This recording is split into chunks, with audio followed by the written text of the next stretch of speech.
Say you're out driving, and you stop at a red light, and someone is there with a sign that says, "Hungry, homeless, please help." What do you do?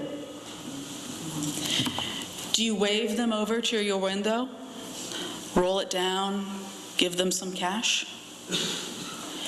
Do you avoid eye contact at all costs, trying to pretend perhaps that you didn't see them?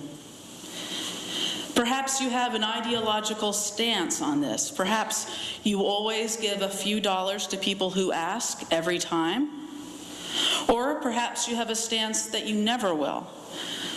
Maybe you don't want to enable them. Maybe you're convinced that the money will go toward alcohol or other drugs.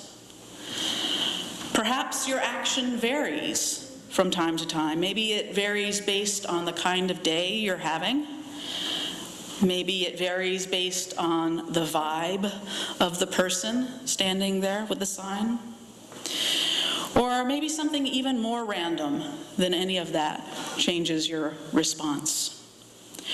Maybe you don't even know why you respond the way you do to such a person on any given day. I can tell you that my own response in such situations varies from time to time, and it feels pretty random to me how I react. But you know, it isn't really random. There are reasons for what I do. I just might not be consciously aware of what the reasons are in that moment. It comes down to compassion, and when we feel it, and when we try to shoo our compassion away with judgments or rationalizations. In Unitarian Universalism, you know we have 7 principles, and the second one is affirming justice, equity, and compassion in human relations. Compassion could easily be the core of our faith. Notice that the word compassion was in the 2 hymns we just sang together, "To you chestnuts, gather the spirit and spirit of life." According to the dictionary, compassion is a feeling of deep sympathy and sorrow for another who is stricken by misfortune, accompanied by a strong desire to alleviate that suffering. It makes sense that decent human beings would have a desire to alleviate the suffering of another. It makes sense that we would feel deep sympathy and sorrow for someone who's suffering. Except, as I noted, sometimes we don't. How can that be? How and why can it be that the suffering of another sometimes leaves us feeling judgmental or just indifferent? Why does it sometimes send us into mental calisthenics until we can rationalize not helping? Switching gears a little bit, whenever I watch TV, whether it's mindless sitcoms or serious dramas, I'm always amazed that we viewers so often love the characters in spite of their obvious flaws. For instance, we often love sitcom characters who routinely lie or cheat. Take the show Everybody Loves Raymond. I mean, everybody loves Raymond. It's right there in the title. And yet Raymond, if you've seen the show, can be really weaselly.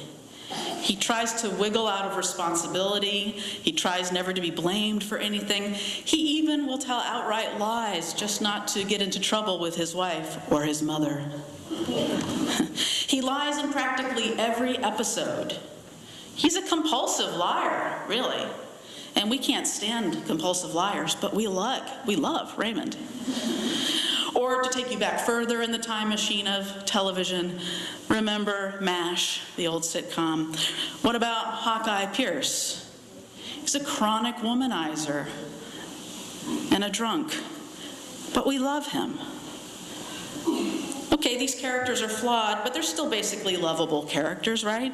When it comes to television, it's easy to love the sinner and hate the sin, or really to love the sinner but be entertained by the sin. But are we that forgiving in real life? Why do we have compassion for the drunken womanizer Hawkeye, but not for the drunken womanizer we know in real life? Why do we have compassion for the weak-willed, sometimes scheming and lying Raymond, but not for the weak-willed, scheming liar we know in real life? Part of it is the follies of Raymond and Hawkeye don't actually impact our own lives. They don't lie to us. They don't cheat on us. They don't let us down. They might trespass, but they don't trespass against us. Part of it also is that we television viewers have that third-person omniscient view. We know the bigger picture of their actions. We see the many good and kind things they do, in addition to the bad things they do. We can forgive their trespasses because we know that these characters are more than their mistakes or misdeeds. We know that more often or not, the intentions of these characters are good, so we give them the benefit of the doubt and our compassion. Several years ago, at the 2011 Unitarian Universalist General Assembly, the annual business gathering in Charlotte, North Carolina that year, in the Ware lecture, it was delivered by Karen Armstrong. Karen Armstrong is a scholar of comparative religion. She's a renowned author, and she's a former nun. And she started an initiative known as the Charter of Compassion. That's an effort to bring out the Golden Rule as a unifying force across religious traditions. As she put it in her Ware lecture, each one of the major faiths has at its core the ethic of compassion. But even going back before the so-called great world religions, Armstrong notes the compassion of the ancient Greeks. We sometimes think of the ancient Greeks as warlike, and they were in some ways, but she reminds us there's another side. As Armstrong notes, at the height of their intellectual renaissance in the 5th century before Christ, the Greeks invented the genre of the tragic drama. The whole citizenry of Athens were obliged to attend plays. This was not a matter of choice, she tells us. It was a civic duty, and people were even let out of prison to attend these plays.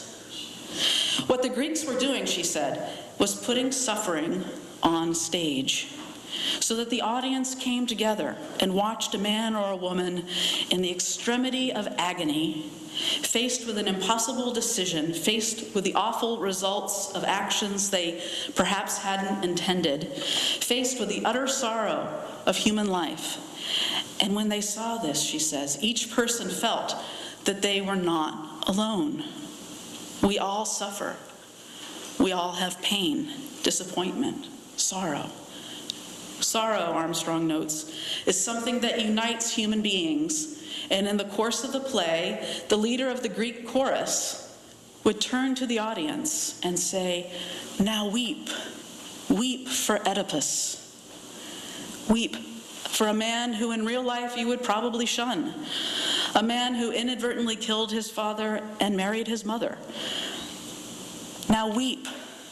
Weep for Oedipus," the chorus leader commanded. And the Greeks did weep. They didn't just wipe an embarrassed tear from the corner of their eye, she tells us. They wept aloud because they believed that weeping together created a bond between human beings. It created a citizenry. Perhaps so-called must-see TV or YouTube videos that go viral, maybe these showings of the late 20th century, early 21st century, are our own version of this Greek tragedy. We watch the same television programs or videos. We feel compassion for those we see. We weep for them, or at least we feel for them, in a way that we sometimes have trouble doing for our real-life neighbors. And when we watch these same shows or videos and talk about them at the proverbial water cooler, or perhaps more likely on Facebook or Twitter, it's an interesting form of bonding as a people. We connect with each other by relating to life's difficulties and sufferings and to human failings. As challenged as we can be sometimes to find compassion for our neighbor, what about other folks? As Armstrong notes, the world religions all insist that you cannot confine your benevolence to your own group. You must have what a Chinese sage called Jin Ai, concern for everybody. Otherwise, as Jesus said, if you just like people who are like you, there's no merit in that. That's just group egotism, she says. We can't confine to people who share our ideology or ideals. We can't confine just to that group our compassion. We must include everybody, without exception. Love the stranger, love the foreign, it says in Leviticus. Love your enemies, says Jesus. Reach out to all tribes and nations, said the prophet Muhammad. So part of it is, it's sometimes easier to feel compassion in theory than in reality. It's easier to find compassion in fiction and theater than in nonfiction or real life. And it's easier to feel compassion when we don't feel that we personally have been wronged or threatened. I saw not long ago a very fascinating experiment on National Geographic television. I don't know if any of you saw this. It was an experiment with hot sauce. The subject of the study was brought into a room, and they could see someone across the way. And the scientists conducting the experiment told them that it was a one-way mirror. The person that they were looking at couldn't see them. And the person they were looking at was seated in front of a big bowl of soup and 3 jars of hot sauce. 1 jar of hot sauce was labeled mild, 1 was labeled medium, and 1 was labeled death. Then the subject was told that the person they were looking at would get paid only if they ate the entire bowl of soup. And they were instructed to put some hot sauce into the soup. The type of hot sauce they used, the amount, entirely left up to the subject. It turns out, you'll be happy to know, almost everyone chooses the mild sauce. And many of the subjects of the study barely even put in any of that. Our brains are, as the show put it, generally hardwired for compassion, all things being equal. Then the experiment takes a different turn. A new set of test subjects comes in. This time, the subject of the study, the one who's going to pick the hot sauce, gets bumped into pretty good and hard on their way into the room by somebody who's in on the experiment. And the person who bumps into them said, he's talking on his cell phone and yells at them rudely, "You idiot, watch where you're going," that kind of thing. All right, then the person goes into the room, same as before, told the same stuff, the same rules. They look in the one-way mirror, and who do they see there? The jerk that bumped into them and told them off.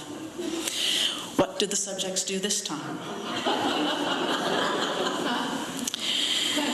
Well, this time it was different. This time, most of the subjects put the death hot sauce into the soup. And many of them put in a hearty amount, too. It's kind of amazing, isn't it? How easily our hardwired compassion is thrown off by a transgression or a trespass against us. It's like road rage. It doesn't really take that much to throw us all out of whack, so far from our better selves. Finally, there's a third version of the experiment. New test subjects, same as before, with the jerk running into them and telling them off. This time, the only difference is the scientist running the experiment, who had been very matter-of-fact and not very engaging before. This time, the scientist engages the subject in a more friendly manner when they walk into the room, right after their run-in with the jerk. The scientist smiles at them, says something just little to connect, like maybe comments on what they're wearing, or offers offers them some water, just tells them to be comfortable. Little kindnesses, just for a minute or less. And then what happens in the experiment? The person looks across the way through the mirror, sees the jerk, and more often than not, they choose the mild hot sauce. Occasionally the medium. Rarely now in this third version do they go for death. All it took was a scientist to show them the most basic of kindness, the most basic attempt at connection for mere seconds. So we're hardwired for compassion, but it doesn't take that much to throw us off track. But the good news is, compassion is contagious, and it doesn't take that much to get us back on the right track, back to our better selves. As the National Geographic show put it, you can actually get better at compassion by experiencing compassion. The chemical oxytocin is released in your brain when you experience compassion. And it naturally makes you then more compassionate. It makes you feel more empathy. It actually stimulates empathy. So it turns out then that if you practice random acts of kindness and compassion out in the world, you are actually creating kindness and compassion in others. You can be that middle person who de-escalates potentially negative situations, maybe without even knowing it. In addition to showing that it's hard to be compassionate to someone who's been unkind to us, studies have shown something else, that the more similar we are to someone, the more likely we are to help them. And studies show that we are more apt to give money to the person on the street the more like us we perceive them to be. So the early religious and spiritual teachers were right, just by their intuition without any studies, that the real challenge, the thing that sets some apart morally, is to feel compassion and be kind to those that we perceive to be not as much like us, to those that we do not perceive to be our neighbor at first glance. All the great religious teachers tried to teach us that, in fact, everyone is our neighbor. The Samaritan might seem foreign to us, but she is our neighbor. Or as the great Sufi poet Rumi put it, I am you. That seems to be at the end of it all the key to being compassionate and to getting better at compassion, to see everyone's suffering as your own, because really it is. All else is an illusion. As the great scientist Albert Einstein put it, a human being is a part of the whole, called by us the universe, a part limited in time and space. He experiences himself, his thoughts and feelings, as something separated from the rest, a kind of optical delusion of his consciousness.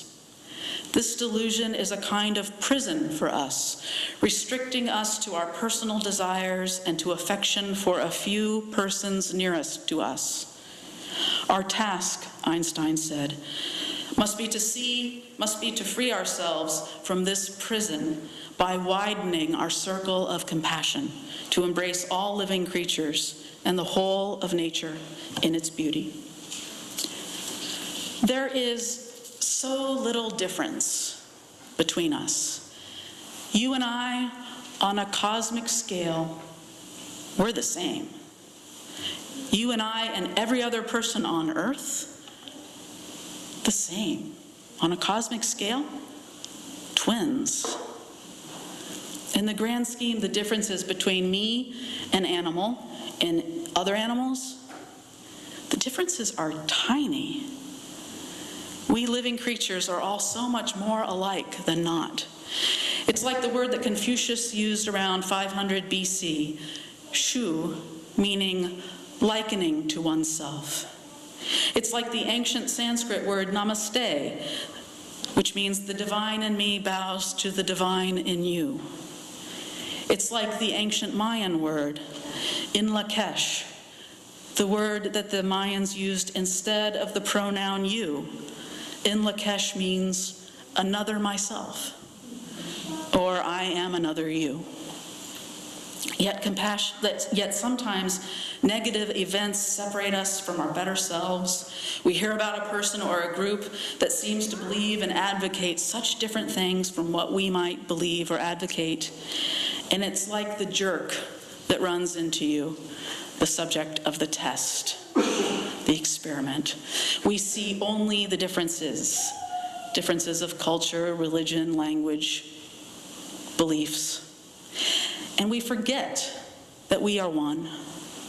But human existence in this age is far too precarious for us to be choosing the death hot sauce. We are all on spaceship Earth together, all on the same journey together, around the sun, on the edge of the Milky Way, somewhere in the middle of nowhere in the cosmos. We must at least widen our circle of compassion to include all life on Earth. That is a good start. As the Dalai Lama said, if you want others to be happy, practice compassion.